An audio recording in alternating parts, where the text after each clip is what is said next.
Hey guys, Bix Weir, Roota.com. This is your Horn of Z's cup of coffee. I don't have any coffee because I'm doing it the night before for March 31st. I was going to go through the Zero Hedge again, but I've been knee deep in some new research I've been working on. This is for the Friday road trip, which will go out tomorrow at some point if I finish it, or sometime this weekend. And it's got to do with the original Road to Roota documents. Wishes and Rainbows, the comic that was written in 1981. It was first published and then published again in 2007 from the Federal Reserve Bank of Boston. I had thought they had just done the Road to Roota, the Teacher's Guide. It's a teacher's guide to a comic book, if you believe that.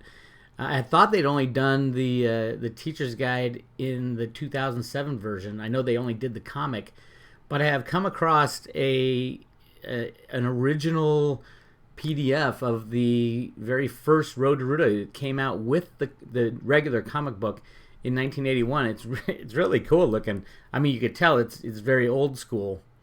But I'm talking about this in the Friday road trip tomorrow. If you're not a member yet of the Friday road trip gang, the private road, you might want to think about it. Bitcoin is starting to rock again, so it's going to be really fun. I'll give out more information on that tomorrow. But this is the original teacher's guide for the Road to Roota comic. The Fed put out quite a few comics going all the way back to the 1950s, believe it or not. And they were all pretty boring, teaching about monetary systems and, how to save pennies and things like that for kids. All the way up until 1981, the release of the Wishes and Rainbow comic with the character named Roota in it. Roota and Rocky, and talking about these big people who might step on anybody who tries to find their way to Colorland. Very odd comic, very scary if you're a little kid, especially considering it's coming from the Federal Reserve Bank. But it's the only comic that's ever had a teacher's guide. It's the only comic they've ever redid and republished. Like I said, it was posted on the Federal Reserve Bank of Boston website on January 1st, which is a holiday. I don't know why they were open. I don't know why I was at that site at that specific moment either.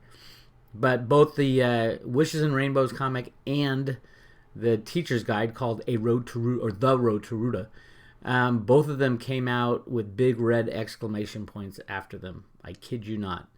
Somebody was screaming for this mystery to be figured out. And I just happened to be there at that moment in time.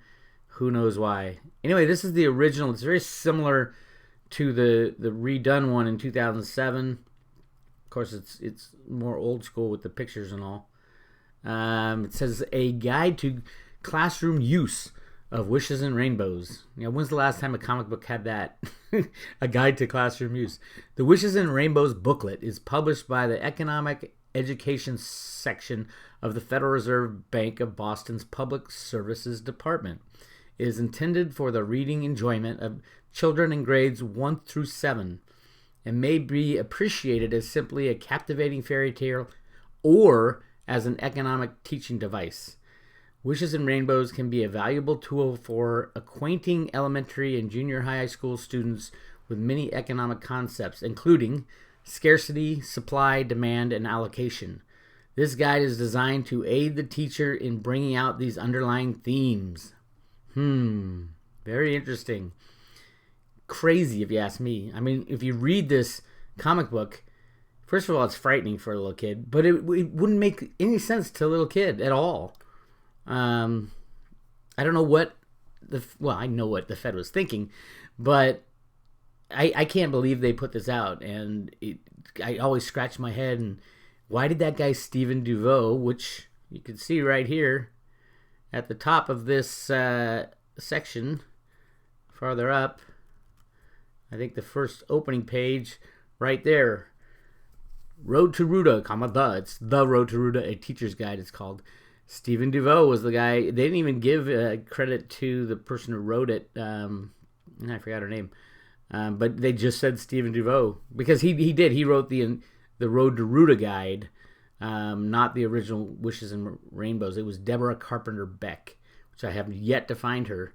I did find someone named Debbie Carpenter Beck, who was a computer related industry. I have no idea. I didn't follow up on it.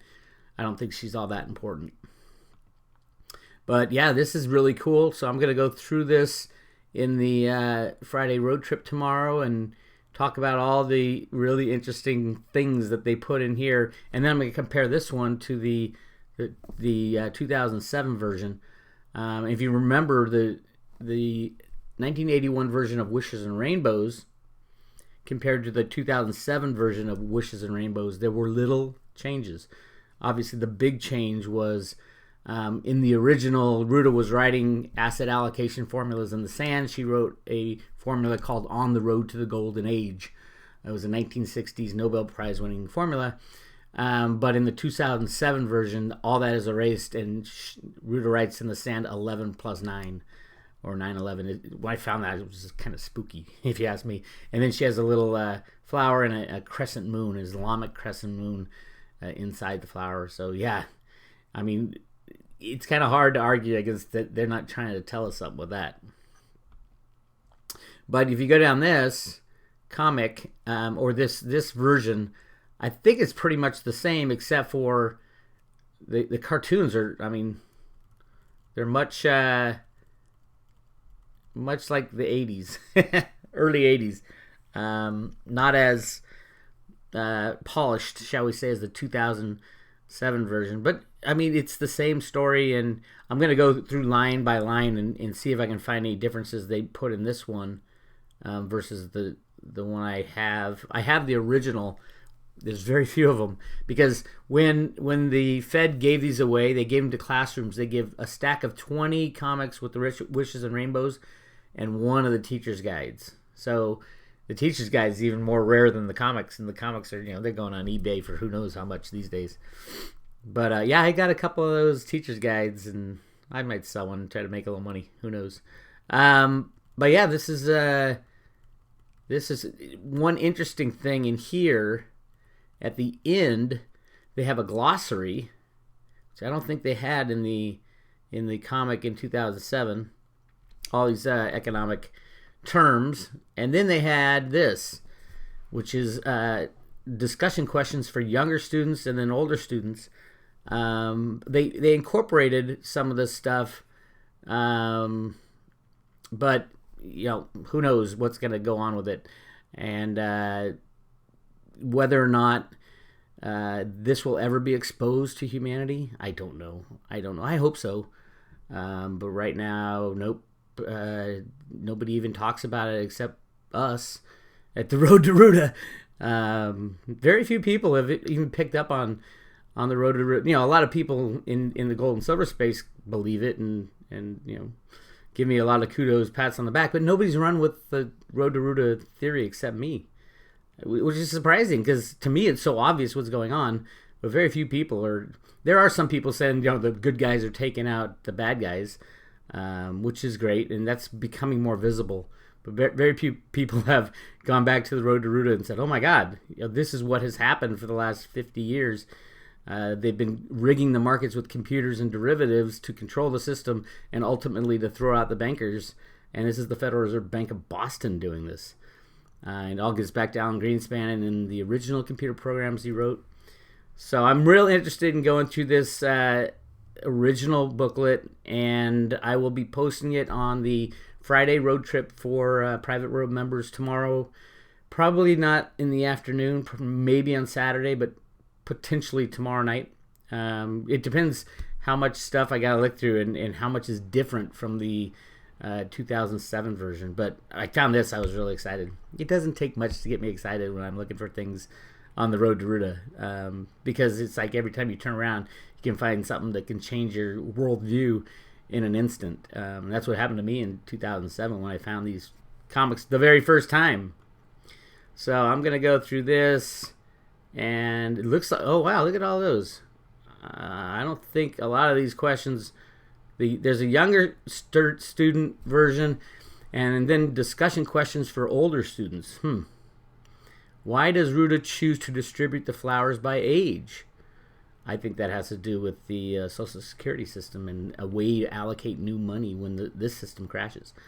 Is it a fair system? What other possible systems might she have chosen? Something like that was in, not that exact wording was in the 2007 version, but it'll be interesting. There might be some more clues in here about what the plan is.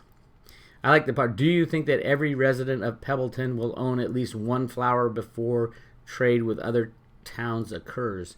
That's basically saying we're going to have an end to globalization, end of trading with other countries.